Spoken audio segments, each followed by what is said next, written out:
فأعوذ باللہ من الشیطان الرجیم بسم اللہ الرحمن الرحیم ان اللہ وملائکتہ یصلون علی النبی یا ایہا الذین آمنوا صلوا علیہ وسلموا تسلیما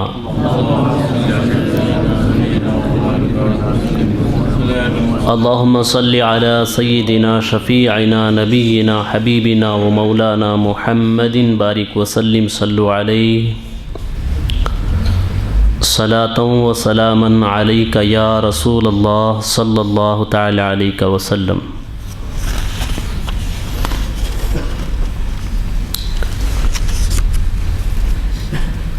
میرے پیارے آقا صلی اللہ تعالی علیہ وسلم کے پیارے دیوانوں،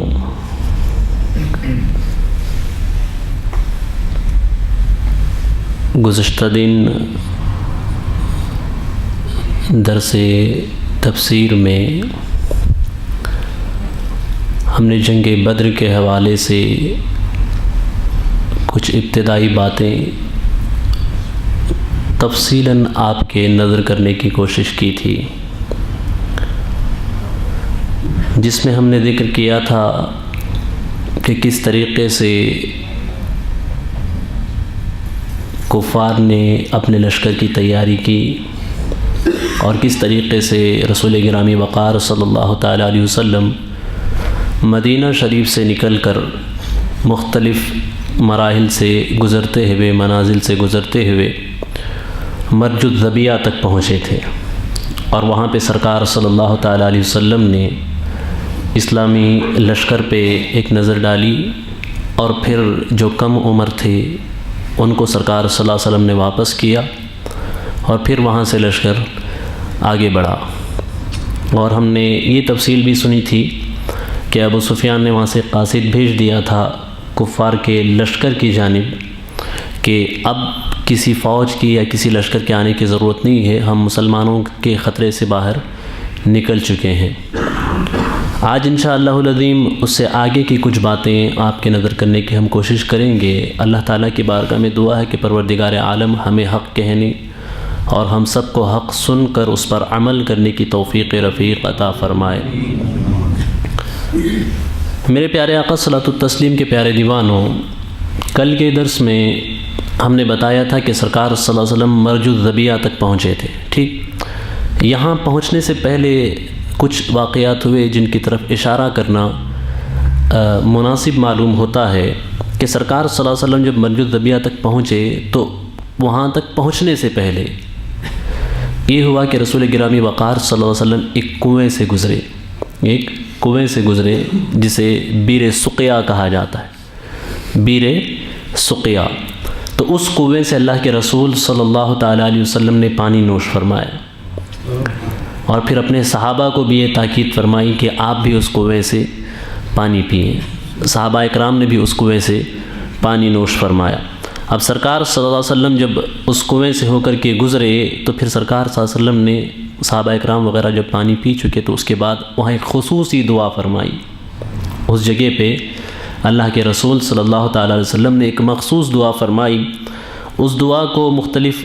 سیرت نگاروں نے اور بعض محدثین نے اپنی کتابوں میں نقل فرمایا ہے کہ سرکار صلی اللہ علیہ وسلم نے وہاں کیا دعا فرمائی، اور پھر وہ دعا جو مصطفیٰ جان رحمت کی اپنے زبان سے نکلی ہو اس کا کیا کہنا، اور پھر وہ دعا کیسے مؤثر ہوئی، اور پھر اس دعا کو پروردگار عالم نے کیا قبولیت عطا فرمائی، اسے بھی آپ ابھی سماعت کریں گے۔ سرکار صلی اللہ علیہ وسلم نے دعا فرمائی کہ میرے پاک پروردگار دو عالم، جو اہل مدینہ ہیں، مدینے کے جو باشندے ہیں، ان کے کاروبار میں برکت عطا فرما۔ حضور نے ان کے لیے برکت کی دعا فرمائی، ان کے مد میں برکت عطا فرما، ان کے سا میں برکت عطا فرما، اور ان کے لیے پھلوں کی کثرت فرما۔ اور پھر سرکار صلی اللہ علیہ وسلم نے ارشاد فرمایا، اللہ اکبر، اللہم حبب الینا المدینہ، اے میرے پاک پروردگار مدینے کو ہم سب کے لیے محبوب بنا دے، مدینے کو ہم سب کے لیے محبوب بنا دے۔ پھر فرمایا وَاجْعَلْ مَا بِهَا مِنَ الْوَبَاءِ بِخُمْ اللہم انی حرمت ما بین لابتیہا کما حرم ابراہیم خلیلک مکہ، او کما قال النبی صلی اللہ تعالیٰ علیہ وسلم۔ پھر فرمایا میرے پاک پروردگار اس میں جو بھی بیماریاں ہیں، مدینہ پاک میں کسی بھی طرح کی کوئی وبا ہے تو اسے مدینے سے نکال دے، اسے مدینے سے نکال دے۔ اور پھر فرمایا اے میرے مولا جس طرح ابراہیم نے، تیرے خلیل ابراہیم نے مکہ کو حرم بنایا تھا، مکہ کو حرم بنایا، اسی طریقے سے میں مدینے کے دونوں کناروں کے درمیان جو جگہ ہے اسے حرم قرار دیتا ہوں، اسے میں حرم بناتا ہوں۔ میرے پیارے آقا صلاۃ التسلیم کے پیارے دیوانوں، یہ سرکار صلی اللہ علیہ وسلم کی دعا اور پھر سرکار صلی اللہ علیہ وسلم کی آمد، آپ اگر تاریخ مدینہ پہ نظر ڈالیں، مدینہ شریف کی جو تاریخ، مدینہ تو بعد میں بنا نا، حضور کے قدم پڑے تب مدینہ بنا، حضور کے قدم پڑنے سے پہلے تو وہ یثرب تھا،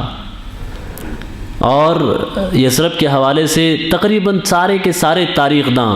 چاہے وہ عرب ہوں غیر عرب ہوں، اس بات پہ متفق نظر آتے ہیں کہ ایک ایسی جگہ تھی جسے مصیبتوں کی جگہ کہا جاتا تھا،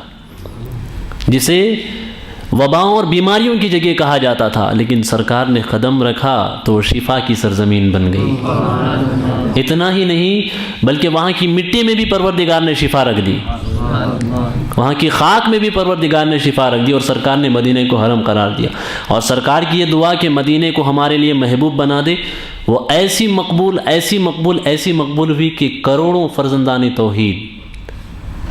وہ جہاں کہیں بھی بسیں لیکن دل میں مدینہ ضرور بساتے ہیں، وہ دنیا کے کسی بھی خطے میں بسیں لیکن مدینہ ان کی دھڑکن میں ضرور بستا ہے۔ اگر وہ مسلمان ہے سچا اور سچا حضور کا چاہنے والا ہے تو اس کے دل میں مدینہ بستا ہے۔ تو یہ سرکار کی دعا تھی، یہ ہونا ہی تھا۔ بہرکیف اب اللہ کے رسول صلی اللہ علیہ وسلم یہاں سے آگے بڑھے، تو میں نے کل کہا تھا کہ سرکار صلی اللہ علیہ وسلم نے 2 جاسوسوں کو روانہ کیا تھا، جا کر کے دیکھیں کہ آگے کے کیا حالات ہیں۔ تو ابو سفیان بھی خاموش نہیں تھے، ابو سفیان بھی جب وہاں پہ سے تجارتی قافلہ لے کر جو واپس لوٹ رہے تھے وہ بھی خاموش نہیں تھے، وہ بھی اپنے جاسوسوں کے ذریعے سے ان ساری چیزوں پہ خبر رکھتے تھے۔ ایک جگہ پڑتی ہے جہاں پہ ایک پانی کے کچھ چشمے ہوتے ہیں، بدر سے پہلے، بدر کے مقام پہ جہاں جنگ ہوئی اس سے پہلے پانی کے کچھ چشمے ہوتے ہیں جہاں پہ لوگ پانی وغیرہ پینے کے لیے آتے ہیں، کوئی قافلہ بھی گزرتا ہے۔ تو اس دور کی میں بات کر رہا ہوں جس دور میں رسول گرامی وقار صلی اللہ علیہ وسلم کے ساتھ یہ واقعہ پیش آیا تھا۔ تو وہاں ایک چشمہ ہوا کرتا تھا، تو وہاں سرکار کے بھیجے ہوئے 2 جاسوس گئے تھے، انہوں نے اپنے اونٹ وہاں پہ باندھے تھے، اپنے اونٹ وہاں پہ باندھے تھے، اور پھر وہ آنے سے پہلے ابو سفیان وغیرہ کے وہاں سے گزرنے سے پہلے واپس آ گئے تھے۔ ابو سفیان جب وہاں پہ گزرے تو انہوں نے بھی تلاش کیا کہ کہیں ایسا تو نہیں کہ مسلمانوں کا کوئی لشکر یہاں پہ ہو آس پاس میں۔ پھر اونٹوں کی جو بیٹ تھی، اس بیٹ کو دیکھ کر کے ابو سفیان نے پہچان لیا، انہوں نے دیکھا اس اونٹوں کی جو بیٹ ہے، اونٹوں نے جو گندگی کی تھی اس میں کھجور کی گٹلیاں تھیں، اسے دیکھ کر کے یہ کر لیا کہ یہ یثرب ہی کے مدینہ شریف ہی کے یہ کھجور ہیں، یہ مسلمانوں ہی کا لشکر ہوگا، یا مسلمانوں کے کوئی سپاہی یہاں پہ گزرے ہوں گے۔ تو ابو سفیان نے اور کترا کر کے ایک دم سمندری راستہ اختیار کر کے وہاں سے نکل پڑے۔ اب میرے پیارے آقا صلی اللہ علیہ وسلم کے پیارے جنوں، جب سرکار صلی اللہ علیہ وسلم مرج الذبیہ سے نکلے، اسلامی لشکر وہاں سے آگے بڑھا، تو اس کے بعد سرکار صلی اللہ علیہ وسلم نے کہیں اور پڑاؤ نہیں کیا، وہاں سے نکل کر کے سرکار صلی اللہ علیہ وسلم سیدھے بدر کی طرف پہنچے۔ اب بدر کو ہمیں پہلے سمجھنا ہے کہ یہ بدر کی جو سرزمین جہاں پہ مارکا لڑا گیا یہ کیسی ہے، اور پھر وہاں کی جغرافیائی پوزیشن کیسی ہے، بدر کہاں واقع ہے، اسے ہمیں سمجھنے کی ضرورت ہے۔ تو کچھ باتیں میں اس کے حوالے سے کہوں گا چونکہ قرآن مجید نے خاص اس کا اہتمام فرمایا ہے، بدر کی سرزمین کا ذکر قرآن مجید نے، اور پھر بدر کی جو جغرافیائی پوزیشن ہے اسے واضح کرنے کی قرآن مجید میں اس کو واضح کیا گیا ہے۔ چنانچہ علامہ یاقوت حموی معجم البلدان کی بہت بڑی مشہور کتاب ہے، اس کتاب میں وہ لکھتے ہیں بدر کے حوالے سے، ماء مشہور بین مکہ والمدینہ اسفل وادی الصفراء بینہ وبین الجاری وهو ساحل البحر لیلۃ ویقال انہ ینسب الی بدر بن یخلد ابن نضر بن کنانہ۔ فرماتے ہیں کہ بدر مکہ اور مدینہ کے درمیان، مکہ اور مدینہ کے درمیان ایک ایسی جگہ ہے جو ساحل سمندر سے یہاں پہ مراد جو بحر احمر ہے، ریڈ سی، بحر احمر ہے، ریڈ سی سے 1 رات کی مسافت پہ بدر کا علاقہ پڑتا ہے، 1 رات کی مسافت پہ یہ بدر کا علاقہ پڑتا ہے۔ اور پھر ایک شخص تھے بدر بن یخلد بن نضر بن کنانہ، ان کے نام کی وجہ سے اس علاقے کو بدر کا علاقہ کہا جاتا تھا، اور بدر کے علاقے میں کافی کنویں واقع تھے، ایک کنواں نہیں تھا، کافی کنویں وہاں پہ واقع تھے۔ ابوالکلام آزاد نے بھی اس کے حوالے سے کچھ وضاحت کی ہے، میں اس کو اپنے الفاظ میں سمجھاتا ہوں۔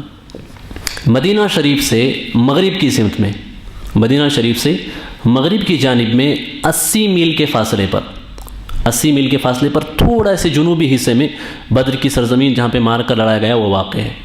وہاں سے بحر احمر لگ بھگ 10 میل کے فاصلے پر ہے، سمجھ رہے ہیں آپ، 10 میل کے فاصلے پر وہاں سے بحر احمر نظر آتا ہے۔ اور قرآن مجید نے کچھ مقامات کا ذکر کیا ہے جن کے حوالے سے قرآن نے فرمایا ہے وہاں سے کھڑے ہو کر بحر احمر کا لوگ مشاہدہ کرتے ہیں، اس کا بھی قرآن نے یہاں پہ ذکر فرمایا ہے۔ تو اب میں بدر کا پورا میدان آپ کو سمجھاتا ہوں تاکہ یہ معرکہ جو ہے اسے آپ پوری طریقے سے سمجھیں۔ بدر یہ ایک میدان ہے جس کی شکل پوری جیسے انڈا نہیں ہوتا ایگ، اس کی شکل کا ایک میدان ہے، ٹھیک، مکہ اور مدینہ کے درمیان میں پڑتا ہے۔ اس کی لمبائی 5 میل کی ہے، اس میدان کی پوری 5 میل کی اس کی لمبائی ہے، اور اس کی چوڑائی تقریباً 4 میل کی ہے، ٹھیک۔ اب قرآن مجید نے اس کے جس حصے کا ذکر فرمایا اس میں یہ ذکر فرمایا، کچھ شمالی حصے کا ذکر فرمایا ہے اور ایک جنوبی حصے کا ذکر فرمایا۔ شمال یعنی نارتھ کا ذکر فرمایا، بدر کا جو نارتھ کا حصہ ہے اس کا ذکر قرآن مجید نے فرمایا، اور پھر بدر کا جو ساؤتھ کا حصہ ہے اس کا بھی ذکر قرآن مجید نے فرمایا۔ اب یہ ساؤتھ کا حصہ جو ہے یہاں پہ مسلمانوں کا قیام تھا اس کی جنوبی جانب پہ، اور اس کے شمالی جانب پہ کفار کا لشکر تھا، اس کے نارتھ سائڈ میں کفار کا لشکر تھا، اور بدر کے اطراف میں پورے وہاں پہ پہاڑیاں ہی پہاڑیاں تھیں، ٹھیک، جس وقت یہ معرکہ ہوا۔ تو وہاں پہ دیکھیں قرآن مجید اس کا ذکر فرماتے ہوئے فرماتا ہے اذ انتم بالعدوۃ الدنیا وہم بالعدوۃ القصوى والرکب اسفل منکم، یاد کرو اس وقت کو جب تم یعنی مسلمانوں سے کہا گیا کہ آپ لوگ عدوۃ الدنیا پہ تھے۔ عدوۃ الدنیا جو ہے جیسے میں نے آپ سے کہا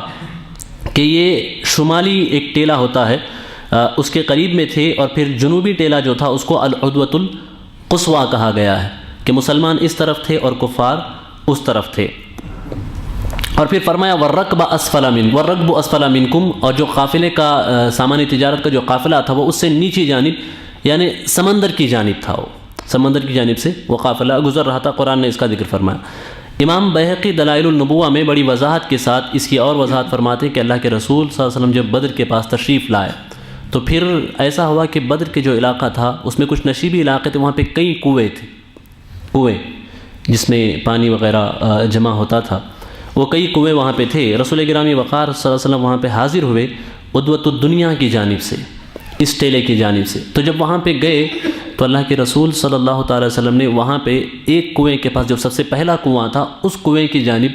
قیام کرنے کا ارادہ فرمایا کہ ہمیں یہیں پہ ٹینٹ لگانا چاہیے اور یہیں پہ ہمیں خیمہ لگانا چاہیے۔ سرکار نے یہ ارادہ فرمایا تو ایک صحابی رسول حاضر ہوتے ہیں، حضرت حباب ابن منذر رضی اللہ تعالیٰ عنہ، عرض کرتے ہیں یا رسول اللہ صلی اللہ تعالیٰ علیہ وسلم، یہ آپ نے قیام کرنے کے لیے جس جگہ کا انتخاب فرمایا ہے کیا پروردگار عالم نے وحی کے ذریعے سے آپ کو مطلع فرمایا ہے یا یہ سرکار کا ارادہ ہے؟ تو حضور ارشاد فرماتے ہیں اس پر مجھے وحی نازل نہیں ہوئی ہے، یہ بس میں نے ہی ایک ارادہ فرمایا تھا۔ یہاں پہ دیکھیں اس بات کو بہت غور سے سمجھنے کی ضرورت ہے۔ حضرت حباب ابن منذر عرض کرتے ہیں یا رسول اللہ صلی اللہ تعالیٰ علیہ وسلم، یہ کنویں کافی ہیں، بہت زیادہ یہاں پہ کنویں ہیں، میری رائے میں مشورہ یہ ہے، میں اپنی طرف سے یہ ایڈوائز دینا چاہتا ہوں کہ ہم ایسا کریں کہ جتنے کنویں یہاں پہ ہیں ان سارے کنووں کو پار کر کے تھوڑا سا آگے چلے جائیں، اس طرح چلے جائیں کہ جتنے کنویں درمیان میں واقع ہیں وہ ہماری پیٹھ کی طرف آ جائیں، اور پھر ہم ان سارے کنووں کو بند کر دیں، صرف ایک کنواں باقی رکھیں جس میں ہم پانی جمع کر لیں، تاکہ جنگ کے درمیان اور مسلمانوں کی ضرورت کے لیے پانی کی کوئی ضرورت پیش آئے تو ہم اس کے ذریعے سے اپنی پانی کی ضرورت پوری کر سکیں، اور پھر پانی پہ جو ہے ہمارا قبضہ ہو، پانی پہ ہمارا قبضہ ہو، اور جو ہمارے مقابلے میں ہیں کفار ان کو پانی میسر نہ آئے، تو جنگی نقطہ نظر سے یہ ہمارے لیے کافی مفید ہوگا۔ یہ مشورہ انہوں نے اپنی جانب سے سرکار صلی اللہ علیہ وسلم کی بارگاہ میں رکھا۔ تو میرے پیارے آقا صلاۃ و تسلیم کے پیارے دیوان، یہاں پہ میں بتانا یہ چاہتا ہوں کہ رسول گرامی وقار صلی اللہ تعالیٰ علیہ وسلم ان سے بہتر سمجھنے والا، ان سے بہتر جاننے والا اور ان سے بہتر فیصلہ فرمانے والا اس مخلوق میں کوئی نہیں ہے نا. کیونکہ مصطفیٰ جان رحمت صلی اللہ علیہ وسلم جو بھی فیصلہ فرماتے ہیں، جو بھی ڈیسیشن لیتے ہیں، وہ پروردگار عالم کی جانب سے سرکار صلی اللہ علیہ وسلم کو حکم ہوتا ہے کہ آپ ایسے کریں، ایسے کریں، ایسے کریں. سرکار اسی حساب سے فیصلے فرماتے. ٹھیک. لیکن یہاں سرکار صلی اللہ تعالیٰ علیہ وسلم نے حضرت حباب ابن منذر کے مشورے کو قبول فرمایا. کیوں؟ ہمیں تعلیم دینی تھی، امت کو بتانا تھا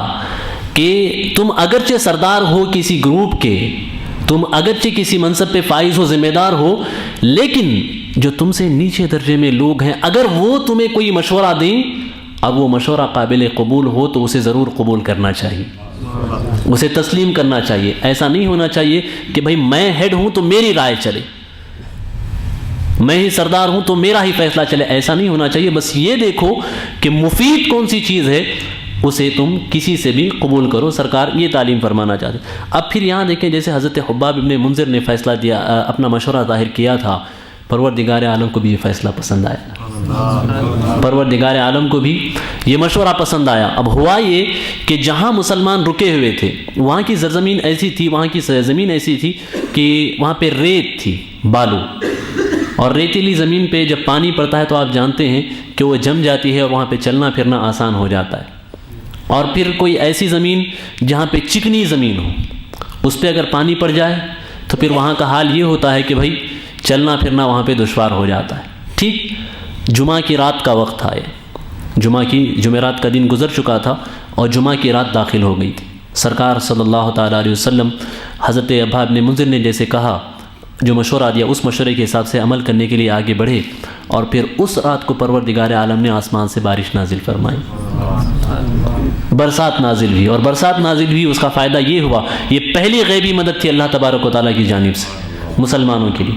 جب بارش نازل ہوئی تو اس کا حال یہ، اس کا فائدہ یہ ہوا کہ جس جگہ پہ مسلمانوں کا قیام ہونا تھا، چونکہ وہ ریتیلی زمین تھی، بارش پڑنے کی وجہ سے زمین مضبوط ہوگی اور مسلمانوں کو چلنے پھرنے میں وہاں پہ آسانی پیدا ہوئی. اور جس جگہ کفار ٹھہرے ہوئے تھے، جہاں ان کے لشکر کا قیام تھا،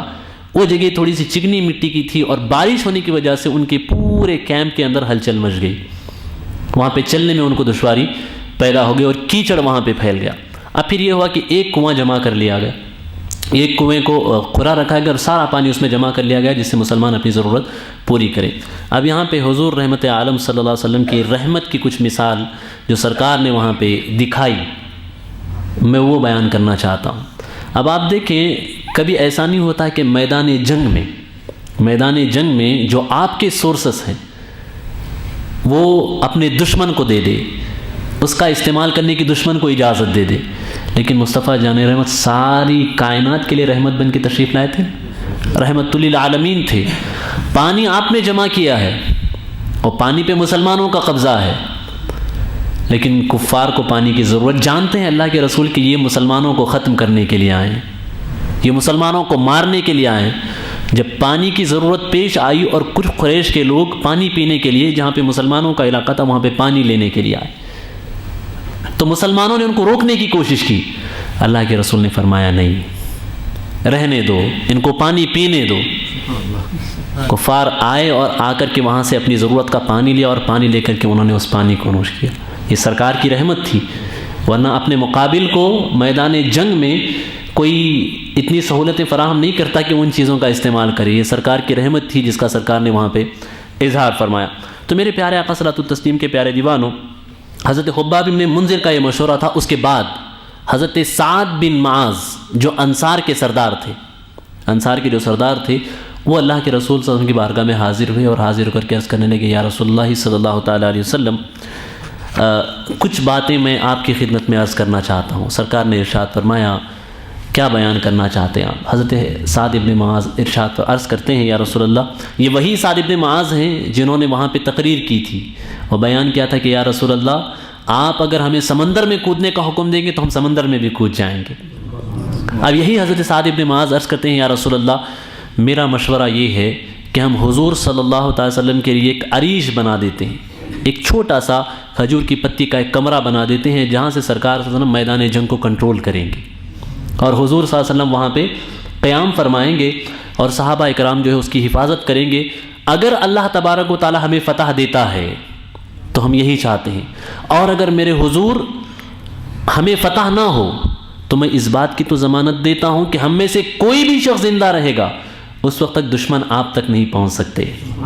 اس وقت تک کفار آپ تک نہیں پہنچ سکتے. اگر ہم سب کے سب اس جنگ میں شہید ہو جائیں, میں حضور سے یہ التماس کرتا ہوں, یہ گزارش کرتا ہوں کہ سرکار وہاں سے مدینہ شریف کی طرف تشریف لے جائیں, اور مدینہ میں جو بھی ہمارے قبیلے کے لوگ ہیں وہ اپنی جانیں سرکار کے قدموں پہ نچھاور کر دیں گے.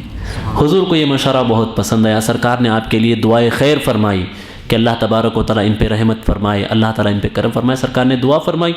اب اس کے بعد پھر یہ ہوا کہ ایک عریش حضور صلی اللہ علیہ وسلم کے لیے بنا دی گئی, ایک کمرے کے ٹائپ میں سرکار صلی اللہ علیہ وسلم کے لیے بنا دیا گیا. اب دیکھیں گے آج جمعہ کی رات ہے اور جمعہ کے دن یہ مارکا ہونے والا ہے. ٹھیک, خوب بارش ہوئی رات کو اور مسلمان 3-4 دن کا سفر کر کے تھک کر کے آئے ہوئے تھے. مسلمان 3-4 دن کا سفر کر کے تھک کر کے آئے ہوئے تھے. تو پھر یہ ہوا کہ تقریباً جب جیسے ہی خیمے لگے اور پڑاؤ ہوا تو سارے لوگوں پہ نیند کا غلبہ اور سب سونے لگے. سب نیند کر رہے ہیں اور سب آرام کر رہے ہیں, لیکن صرف ایک ذات ایسی ہے کہ اس قدر تھکان کے باوجود آرام نہیں کر رہی, اور رسول گرامی وقار صلی اللہ علیہ وسلم کی ذات بابرکت. حضرت علی ارشاد فرماتے ہیں ان الفاظ کو بھی جن کا ذکر آیا ہے روایتوں میں, تاریخ نے محفوظ رکھا ہے کہ سرکار صلی اللہ تعالیٰ علیہ وسلم نے اس رات میں آرام نہیں فرمایا تھا. حضرت علی ارشاد فرماتے ہیں کہ جمعے کی رات سارے کے سارے لوگ سو رہے تھے. چنانچہ حضرت علی فرماتے ہیں ما کان فینا فارس یوم بدر غیر المقدار ولقد رعینا ما فینا الا نائم الا رسول اللہ صلی اللہ تعالی علیہ وسلم یصلی تحت شجرۃ حتی اصبح. اللہ اکبر. فرماتے ہیں کہ سب سو رہے تھے لیکن ایک ذات ایسی تھی جو سو نہیں رہی تھی, وہ میرے حضور کی ذات تھی. اور ساری رات حضور بیدار تھے اور ایک درخت کے نیچے حضور اللہ کی عبادت میں مشغول تھے اور امت کے لیے دعا کر رہے تھے. ساری رات سرکار صلی اللہ علیہ وسلم دعا فرما رہے تھے, عبادت کر رہے تھے, نماز پڑھ رہے تھے, اللہ کی بارگاہ میں دعا کر رہے تھے. ذرا دیکھیں قربانی کا کیا جذبہ تھا اس امت کے لیے. سرکار صلی اللہ تعالی وسلم اس لمبے سفر سے آنے کے بعد سب سو گئے ہیں, ایک ذات جاگ رہی ہے. میرے پیارے آقا صلاۃ التسلیم کے پیارے دیوانوں, حضور کا یہ احسان امت پہ ایسا ہے کہ تا قیامت یہ امت اس احسان کا بدلہ نہیں چکا سکتی. سرکار کا جو احسان اس امت پہ ہے, پوری زندگی ہم حضور کی غلامی کر دیں, ہم اپنی جانوں کو حضور کے قدموں پہ اگر ہزاروں بار بھی قربان کر دیں تب بھی سرکار کے احسانات کا بدلہ ہم نہیں چکا سکتے. میرے پیارے آقا صلاۃ التسلیم کے پیارے دیوانوں, پھر سرکار صلی اللہ تعالی وسلم نے کچھ لوگوں کو, حضرت عبداللہ ابن مسعود کو اور پھر حضرت عمار ابن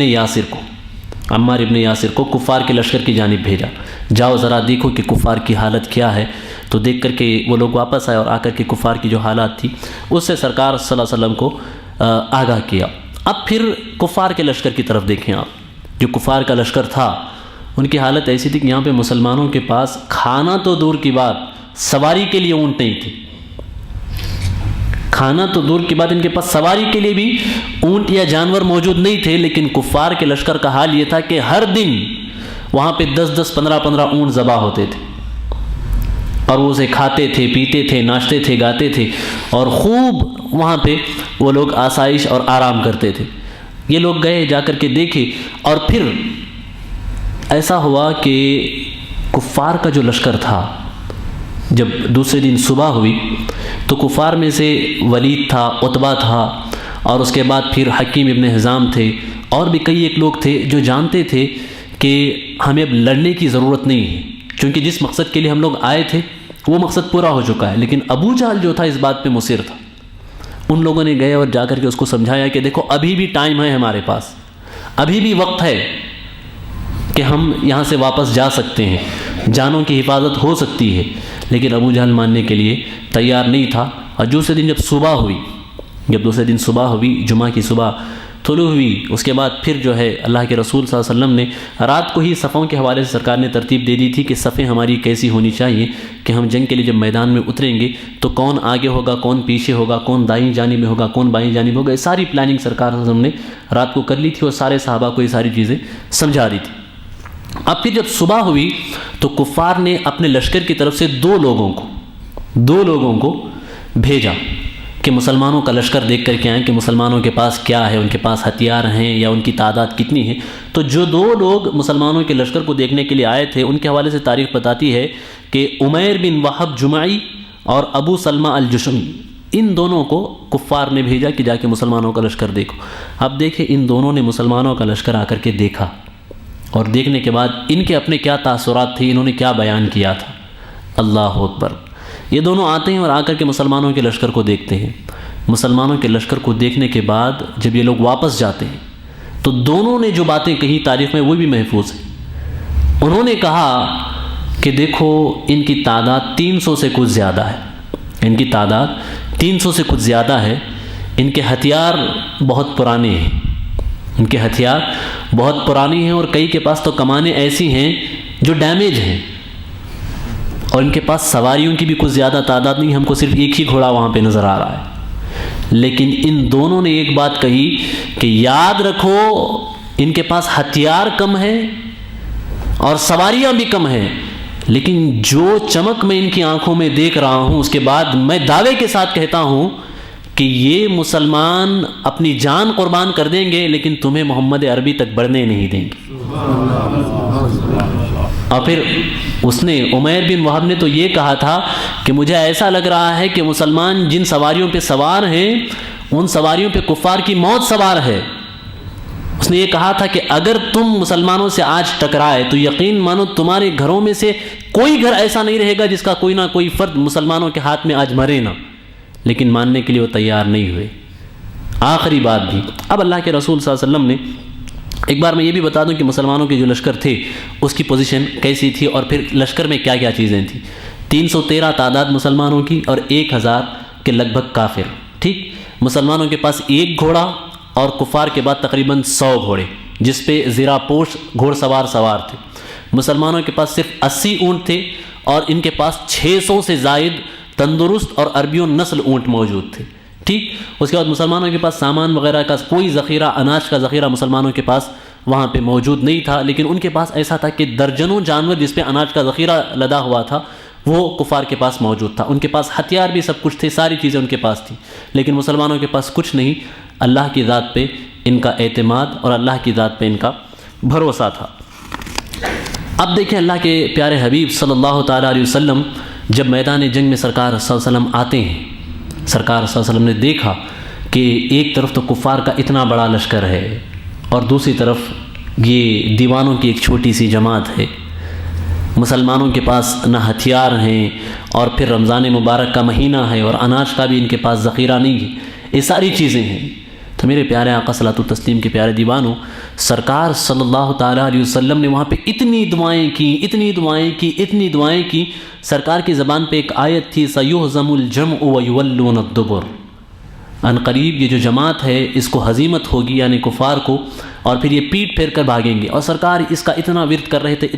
رہے تھے کہ حضرت عبداللہ ابن عباس اور حضرت عمر ابن خطاب رضی اللہ تعالیٰ عنہ، ان دونوں حضرات سے مروی ہے کہ سرکار صلی اللہ تعالی وسلم نے جب اس لشکر کو دیکھا کفار کے کہ یہ مسلمانوں کو مارنے کے لیے اور ختم کرنے کے لیے مکمل طریقے سے تیار ہیں، تو سرکار اپنے رب کی بارگاہ میں ہاتھ اٹھاتے ہیں،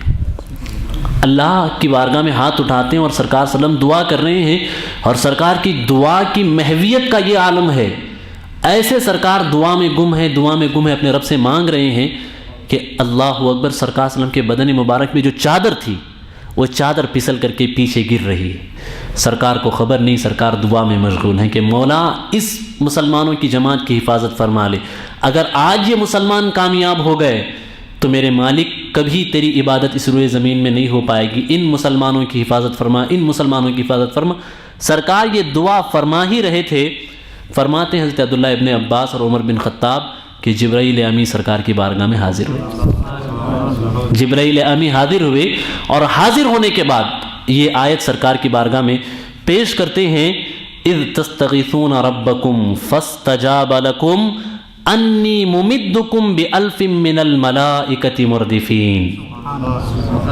پروردگار فرماتا اے محبوب آپ اپنے رب کی بارگاہ میں مدد طلب کر رہے ہیں، آپ کے پروردگار نے آپ کی دعا کو قبول فرمایا ہے، اور پھر پروردگار فرماتا ہے کہ میں 1000 ملائکہ کے ذریعے سے آپ کی مدد فرماؤں گا،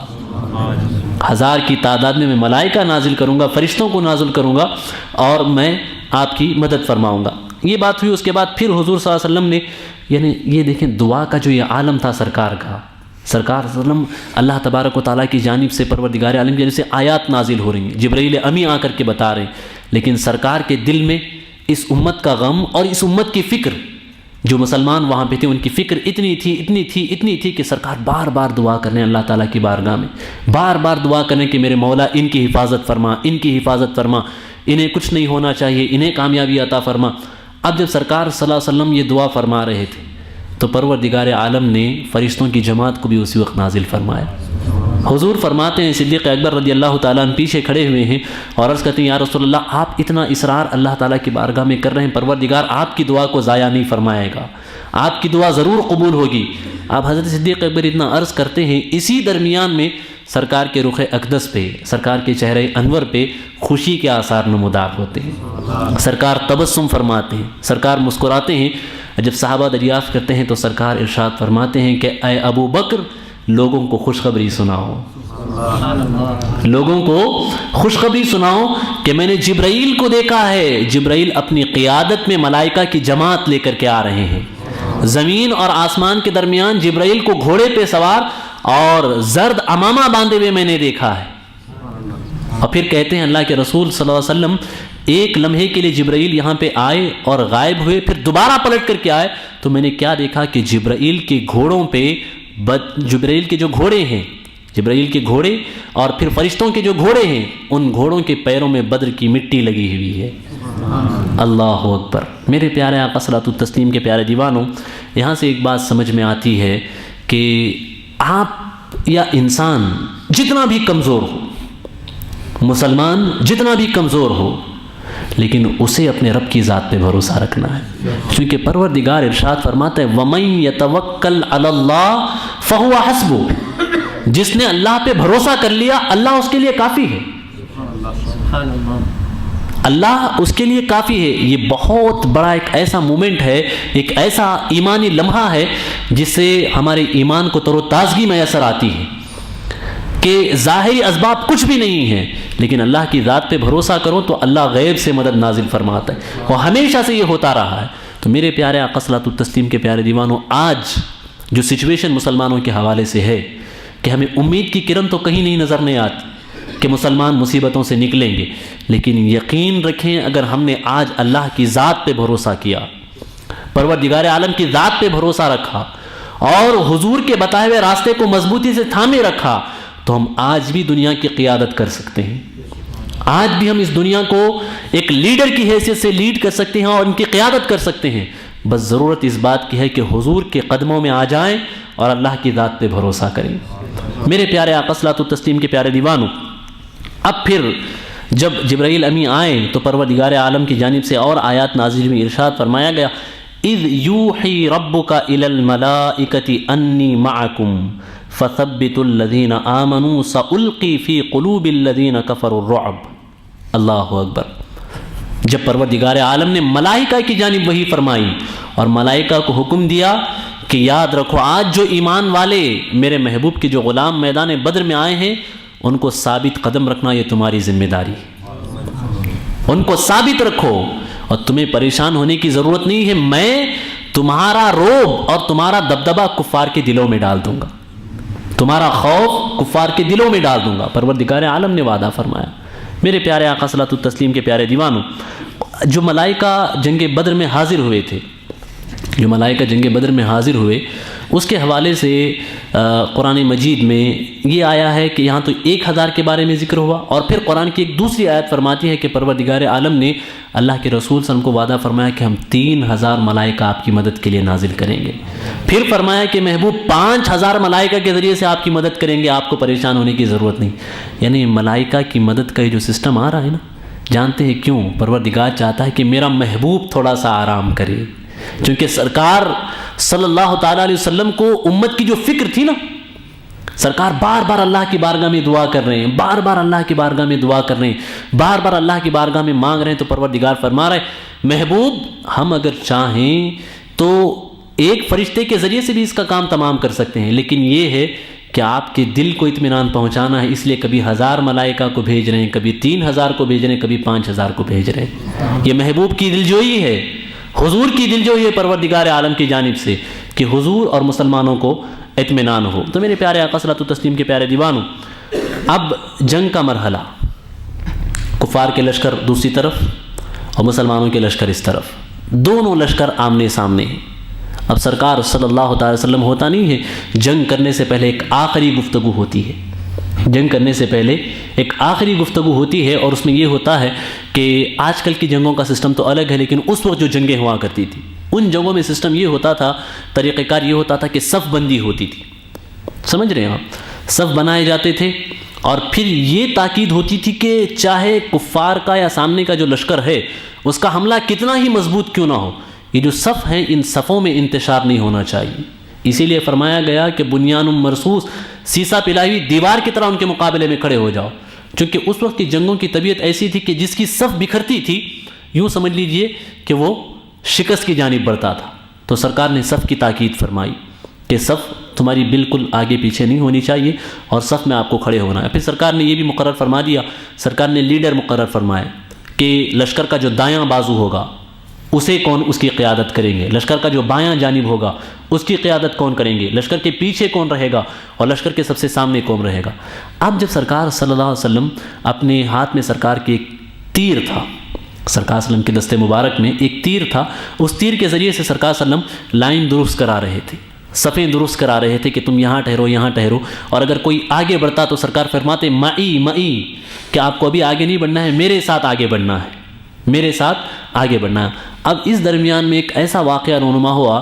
یقیناً اگر آپ اس واقعے کو سمجھیں تو آپ کو پتہ چلے گا کہ صحابہ کی محبت کا عالم کیا تھا، حضور سے صحابہ کی محبت کا عالم کیا تھا، اور وہ کس قدر صحابہ کرام اللہ کے رسول کو چاہتے تھے۔ اللہ اکبر۔ سرکار کے دست اقدس میں ایک تیر ہے، سرکار جو مسلمانوں کی صفیں ہیں اسے درست کرا رہے، تیر سے ہلکا ہلکا ہلکا اس طرح اشارہ فرما رہے۔ ایک صحابی رسول ہے جن کا نام حضرت سواد ابن مغزیہ ہے، ہاں حضرت سواد ابن غزیہ ان کا نام ہے، اس صحابی رسول، یہ صحابی رسول کھڑے ہیں۔ اب جو لائن سرکار صلی اللہ علیہ وسلم درست کرا رہے تھے تو اسی لائن کے درمیان میں سے ان کے قدم تھوڑے سے آگے بڑھے، تو سرکار نے ان کے بطن پہ، ان کے پیٹ پہ ہلکا سا اس طریقے سے تیر لگایا اور کہا کہ اے سواد پیچھے بڑھو، فرمایا استوی یا سواد، اے سواد سیدھے کھڑے ہو۔ ہوتا نہیں ہے کہ بھائی آپ اب فوج میں ہیں تو ایسے نہیں ہونا چاہیے کہ آپ ٹیڑھے میڑے ہوں، آپ کو سیدھے کھڑے ہو، تو سرکار نے فرمایا استوی یا سواد۔ اب سرکار نے ہلکا سا اپنا تیر ان کے شکم پہ لگایا۔ میرے پیارے آقا صلوات و تسلیم کے پیارے دیوانوں، ذرا دیکھیں حضور نے وہاں پہ عدل کیسا قائم کیا، عدل کا نظام اللہ کے رسول کی جانب سے کیا تھا اور محبت کا نظام صحابہ کی جانب سے کیا تھا۔ اب حضرت سواد عرض کرتے ہیں یا رسول اللہ، آپ نے اپنی تیر سے میرے پیٹ پہ ایک ضرب لگائی ہے، حضور اس سے مجھے تکلیف ہوئی ہے، میں اس کا بدلہ چاہتا ہوں۔ اللہ اکبر۔ کمانڈر ان چیف ہیں، میدان جنگ میں جانے کے لیے چند لمحات باقی ہیں، اور یہ کہہ رہے ہیں، کمانڈر ان چیف سے ایک فوجی کہہ رہا ہے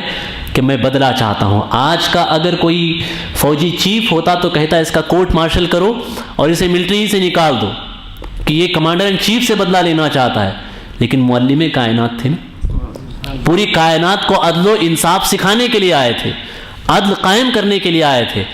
حضور کہتے ہیں تعالی یا سواد، آگے آؤ آیا سواد، اور پھر حضور فرماتے ہیں آپ کو بدلہ لینا ہے، چلیں بدلہ لیں۔ سرکار نے اپنی زرہ اتاری اور اپنا پیراہن مبارک اٹھا دیا،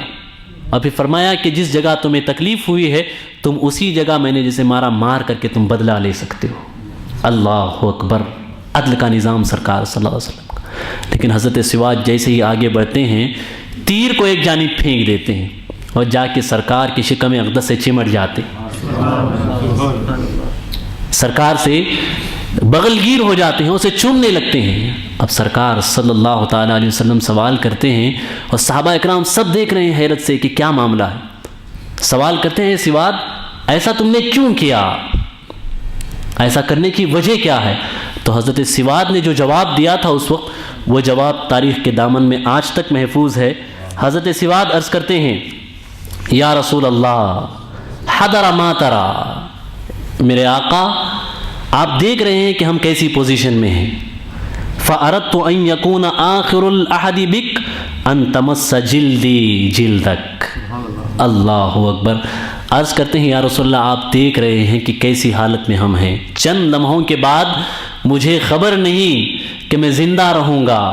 یا دوبارہ حضور کے قدموں میں آنے کی سعادت ملے گی۔ موت ہمارے دہانے کھڑی ہے، ہم جان کو اپنی ہتھیلی پہ لیے ہوئے ہیں۔ حضور میں یہ چاہتا ہوں کہ میرا آخری وقت ایسا ہو کہ میری جلد آپ کی جلد سے مس ہو جائے، میرا بدن آپ کے بدن سے مس ہو جائے، میری یہی آخری تمنا ہے۔ دیکھیں صحابہ کی محبت، جانتے ہیں کہ میدان جنگ میں جانا نہ بیوی کا خیال، نہ بچوں کا خیال، نہ اہل و عیال کا خیال، کسی کا خیال نہیں آ رہا ہے، بلکہ خیال یہی ہے کہ آخری مرتبہ محبوب کے بدن اقدس کو چوم لوں، آخری مرتبہ سرکار کے جسم مبارک کو چوم لوں۔ کیونکہ صحابہ جانتے تھے نا، صحابہ جانتے تھے، یوں بھی اللہ کے رسول کے صحابہ کو پروردگار عالم نے یہ نعمت عطا فرمائی رضی اللہ عنہم ورضوا عنہ، کہ اللہ ان سے راضی ہو گیا اور وہ اللہ سے راضی ہو گئے۔ ان کے لیے جہنم ان کا کچھ نہیں بگاڑ سکتی، جہنم ان کا کچھ نہیں، لیکن صحابہ اپنی طرف سے یہ عقیدہ اعتقاد رکھتے تھے، اور یہ حقیقت بھی ہے کہ بدن کے جس حصے کو مصطفیٰ جان رحمت کا دست مبارک یا جسم مبارک لگ جائے اسے دنیا کی کوئی آگ نہیں جلا سکتی۔ جس دسترخوان کو سرکار نے ہاتھ لگایا تھا، حضرت جابر فرماتے ہیں کہ جب دسترخوان میلا ہوتا تھا تو میں اس دسترخوان کو آگ میں ڈال دیتا تھا، آگ پورا کا پورا میل اتار دیتی تھی، دسترخوان جلتا نہیں تھا کیونکہ حضور نے اسے ہاتھ لگایا تھا۔ میرے پیارے آقا صلی اللہ علیہ وسلم کی محبت کا یہ عالم تھا، اللہ محبت کا یہ جذبہ، سرکار کی الفت اور سرکار کی چاہت کا یہ جذبہ ہمیں عطا فرمائے۔ اس کے بعد ایک اور واقعہ وہاں پہ رونما ہوا، ذرا دیکھیں صحابہ اکرام کی قربانی کا عالم کیا تھا، کس طرح وہ سرکار کے قدموں پہ اپنی جان قربان کرنا چاہتے تھے۔ ایک اور واقعہ وہاں پہ رونما ہوا، یہ واقعہ ہے حضرت عوف ابن حارث رضی اللہ تعالیٰ جن کی والدہ کا نام افرا تھا۔ وہ سرکار صلی اللہ علیہ وسلم کی بارگاہ میں حاضر ہوتے ہیں، ابھی جنگ شروع نہیں ہوئی ہے، جنگ ابھی باضابطہ شروع نہیں ہوئی ہے، لیکن جذبہ جہاد ہے صحابہ کا، جوش جہاد ہے، یعنی سرکار کے قدموں پہ جان قربان کرنے کا جذبہ ہے کہ سب سے پہلے میں حضور کے قدموں پہ جان نچھاور کروں،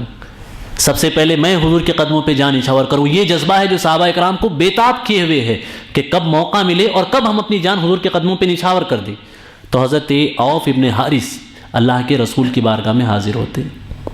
اللہ کے رسول کی بارگاہ میں حاضر ہوتے ہیں اور حاضر ہو کر کے عرض کرتے ہیں یا رسول اللہ صلی اللہ تعالیٰ علیہ وسلم ما یضحک الرب من عبدہ، حضور یہ کون سا ایسا عمل ہے جو بندہ کرے تو پروردگار اس سے خوش ہو جاتا ہے، بندہ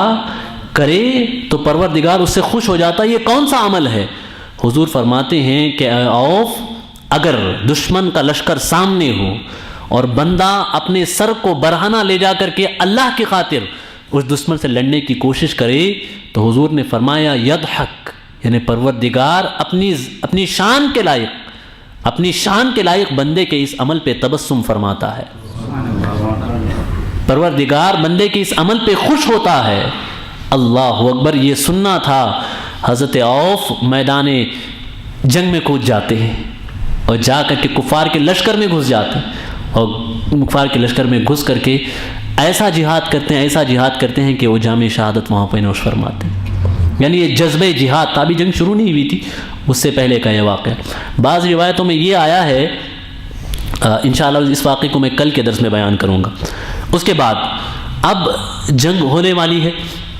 جنگ کے واقعات کیسے ہوئے یہ کافی تفصیل طلب بات ہے، آج وقت ہمیں اس بات کی اجازت نہیں دیتا کہ ہم پوری گفتگو کریں، تو آخری بات بتا کر کے میں اس واقعے کو روکتا ہوں، اور کل کے درس میں انشاءاللہ العظیم ہم اسے کنٹینیو کریں گے۔ میدان جنگ میں جو جان نثاری صحابہ اکرام نے سرکار صلی اللہ علیہ وسلم کے قدموں پہ جان قربان کرنے کے جو مظاہرے وہاں پہ انہوں نے کیے، میں یقیناً بتاتا ہوں پوری انسانیت کی تاریخ میں ایسی مثال نہیں ملتی، کہ کسی نے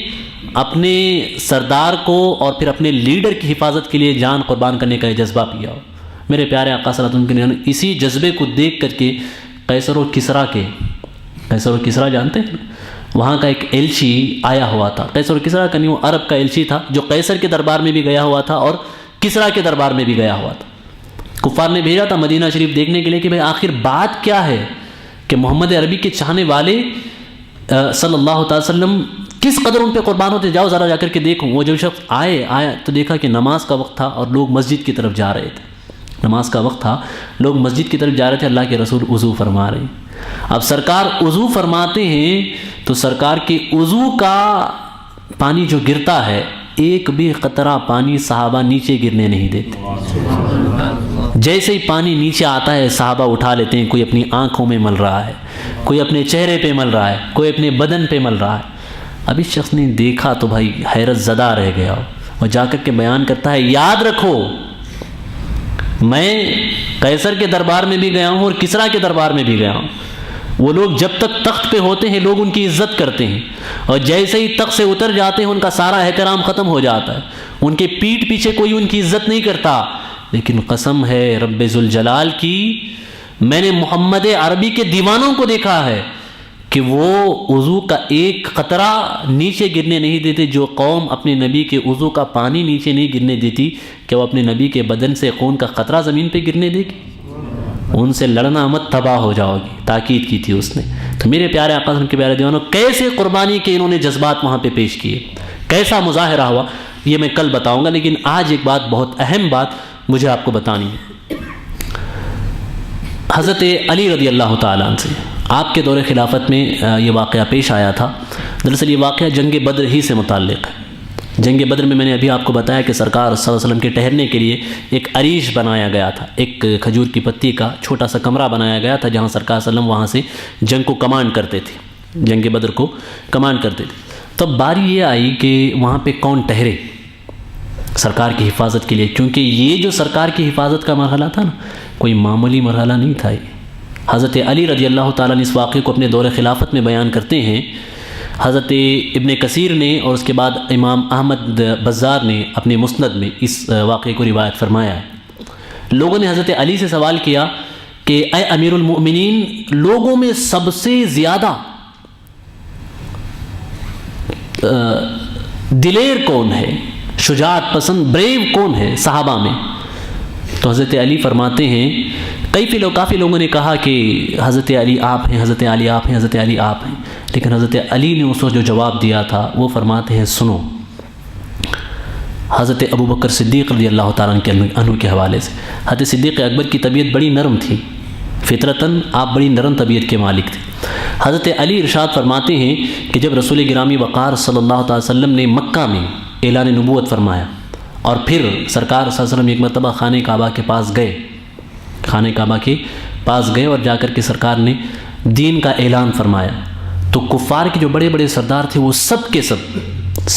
اللہ کے رسول صلی اللہ علیہ وسلم پہ ٹوٹ پڑے۔ سرکار صلی اللہ علیہ وسلم کو انہوں نے مارنا شروع کیا، پیٹنا شروع کیا، تکلیف دینی شروع کی۔ تو حضرت علی فرماتے ہیں اس وقت میں بھی تھا اور دوسرے صحابہ بھی تھے، لیکن کسی میں اتنی ہمت نہیں تھی کہ آگے بڑھے، لیکن صدیق اکبر تھے وہاں پہ آگے بڑھے اور جا کر کے انہوں نے سرکار صلی اللہ علیہ وسلم کی حفاظت بھی کی اور سرکار صلی اللہ علیہ وسلم کو وہاں سے نکال کر لے آئے۔ اب پھر فرماتے ہیں کہ جب میدان بدر پہ سرکار صلی اللہ علیہ وسلم کی جو قیام گاہ تھی، اس قیام گاہ کی حفاظت کی جب باری آئی تو بات یہ نکلی کہ اللہ کے رسول کی حفاظت کون کرے؟ کہتے ہیں کہ وہاں کسی میں ہمت نہیں تھی، کیونکہ یہ کوئی معمولی ذمہ داری نہیں تھی۔ مصطفیٰ جان رحمت صلی اللہ علیہ وسلم کی حفاظت، کسی صحابی نے اتنی جرأت کا مظاہرہ نہیں کیا، لیکن صدیق اکبر کی ذات وہ تھی کہ صدیق اکبر تلوار لہراتے ہوئے جاتے ہیں کہ میں اپنے محبوب کی حفاظت کروں گا۔ پھر حضرت علی فرماتے ہیں کہ یہ صدیق اکبر ہی کا ایمان تھا کہ آپ کا ایمان جتنا اس امت میں مضبوط ہے، اتنا مضبوط ایمان کسی کا نہیں، چونکہ قربانی کا جذبہ، حضور کے قدموں میں قربان ہونے کا جذبہ جتنا صدیق اکبر میں تھا اتنا کسی میں نہیں تھا۔ اسی لیے پروردگار عالم نے ان کو یہ منصب عطا فرمایا، افضل البشر بعد الانبیاء، انبیاء کے بعد اس امت میں اگر سب سے افضل کوئی ہے تو صدیق اکبر ہے۔ اس سے پتہ چلتا ہے کہ انسان کو عظمت، مقام، مرتبہ جو بھی ملتا ہے وہ حضور کی محبت کی مقدار کے برابر ملتا ہے، حضور کی تعظیم کی مقدار کے برابر ملتا ہے۔ جو حضور سے جتنی محبت رکھیں گے، جو حضور کی جتنی تعظیم کریں گے، اللہ انہیں ویسا ہی مرتبہ اور ویسا ہی مقام عطا کرے گا۔ تو میرے پیارے آقا صلی اللہ علیہ وسلم کے پیارے دیوانوں، یہ سارے واقعات کو تفصیل سے بتانے کا میرا ایک اہم مقصد یہ ہے کہ ہم اپنے دلوں میں سرکار کی محبت پیدا کریں، حضور کی محبت کو اپنے دلوں میں جگہ دیں، دنیا کی محبت میں رہنے کی بجائے مصطفیٰ جان رحمت کی محبت کو اپنے دل میں بسائیں، اور ساتھ ہی ساتھ صحابہ کے ان واقعات کو دیکھ کر کے، صحابہ کو دیکھیں دعوت کا کیسا جذبہ ان کے اندر تھا، دین کی دعوت۔ یہ جنگ بدر کیوں ہوئی؟ دین کی دعوت ہی کی خاطر میں، دین پھیلانا تھا مقصود اور دین کو آگے بڑھانا تھا، اسی لیے تو جنگ بدر ہوئی۔ صحابہ اکرام اپنی جان قربان کر رہے ہیں، اولاد قربان کر رہے ہیں، بچے قربان کر رہے ہیں، مال قربان کر رہے ہیں۔ میرے پیارے آقا صلوات التسلیم کے پیارے دیوانوں، ہمیں اگر ہم صحابہ سے سچی محبت کرتے ہیں، حضور سے سچی محبت کرتے ہیں، تو یہ ہماری ذمہ داری ہے کہ ہم دعوت کے لیے آگے بڑھیں، دین کے کام کے لیے آگے بڑھیں۔ سرکار کا جو مشن ہے، جس مشن کو رسول گرامی وقار صلی اللہ علیہ وسلم نے اس امت کے حوالے کیا، اس مشن کو آگے بڑھانے کے لیے ہم لوگ آگے آئیں، یہ ہم سب کی ذمہ داری ہے۔ اللہ یہ جذبہ ہم سب میں پیدا فرمائے، پروردگار خدمت دین کا یہ جذبہ ہر مسلمان کے دل میں پیدا فرمائے، اور بالخصوص اس شہر کے نوجوانوں میں اور اس شہر کے ہر مسلمان کے دل میں پروردگار عالم یہ جذبہ بیدار کرے کہ ہم دین کے لیے بڑی سے بڑی قربانی دینے کے لیے تیار ہو جائیں۔ اے میرے پاک پروردگار دو عالم، جو کچھ ہم نے بیان کیا اس میں اگر کسی بھی قسم کی خطا یا غلطی ہو، لغزش ہو، تو اسے اپنے پیارے حبیب صلی اللہ تعالی وسلم کے صدقے میں معاف فرما، اور صحابہ اکرام کی حضور سے محبت کا جو جذبہ تھا اس جذبے کا صدقہ ہمیں عطا فرما، ہمیں اپنے حبیب صلی اللہ تعالی وسلم سے محبت کرنے کی توفیق عطا فرما، ہمیں اپنے دلوں کو سرکار کی محبت کا مدینہ بنانے کی توفیق عطا فرما، رسول گرامی وقار صلی اللہ تعالی وسلم کی محبت سے ہمارے دلوں کو آباد فرما۔ یا اللہ حضور کے دین کا کام کرنے کی ہمیں توفیق عطا فرما، سرکار کا جو مقصد ہے، سرکار کا جو مشن ہے، اس مشن کو آگے بڑھانے کی ہمیں توفیق عطا فرما۔ کام وہ لے لیجئے تم کو جو راضی کرے، ٹھیک ہو نام رضا تم پہ کروڑوں درود۔ اے میرے مولا، ہم سب سے وہ کام لے جس سے تو راضی ہو اور تیرے پیارے حبیب صلی اللہ تعالی علیہ وسلم راضی ہوں۔ استغفر اللہ ربی من کل ذنب و خطیئۃ و اتوب الیہ وما علینا الا البلاغ۔ السلام علیکم ورحمۃ اللہ وبرکاتہ۔